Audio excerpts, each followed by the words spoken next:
My name is Brian Dorsey. My wife, Gina, and my two boys, Luke and Levi, live in Lago Vista, Texas. 10 years ago, I was a small businessman. I had 18 retail stores in 4 different states, and I was very much of the world. I was running the rat race, doing everything that I could to try to make myself happy or to find joy in this world, but it never came. And then I met my wife, and there was just something unique about her. So as we started to date, as I started to get to know her, I soon found out that the difference in her was that she loved Jesus. We started attending Hill Country Bible Church, and I knew that I desired a closer relationship with Jesus. And the first thing that he started to do when he was reordering my life was he got me to really start thinking beyond myself. And although I'd never been to prison, never been to jail, never been arrested, he made it abundantly clear that he wanted me to get involved with prison ministry. So a few weeks later, I found myself in a car on the way to a prison with a friend of mine, and I'm glad I didn't ask a whole lot of questions because en route there, he mentioned something about death row. And I said, oh, hold on, death row, I thought that was in Huntsville.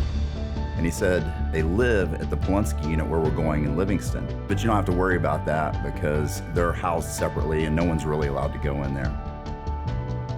So when I walked into this gymnasium, preparing to have church, and I found myself standing amongst 300 men in white with one officer, only by the power of the Holy Spirit was I affirmed, and I knew exactly where he wanted me to be. Church was just beyond amazing.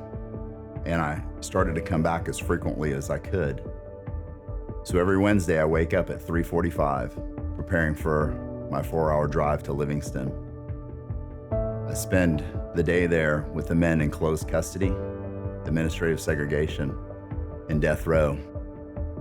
Through the church there, the men have started a hygiene ministry.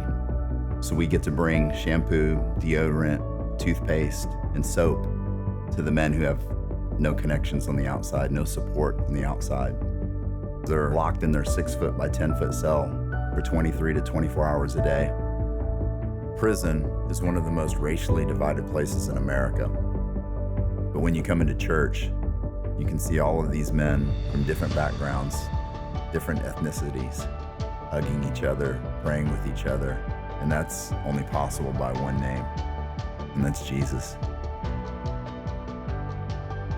Some of the great changes that we've seen that have occurred in death row, we're now allowed to have church services.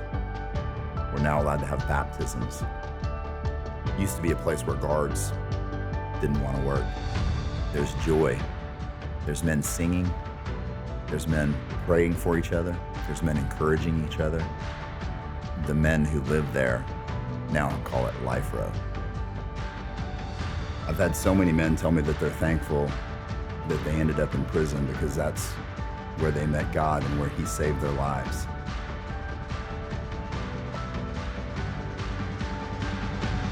Often these men have more freedom than anybody else in the world.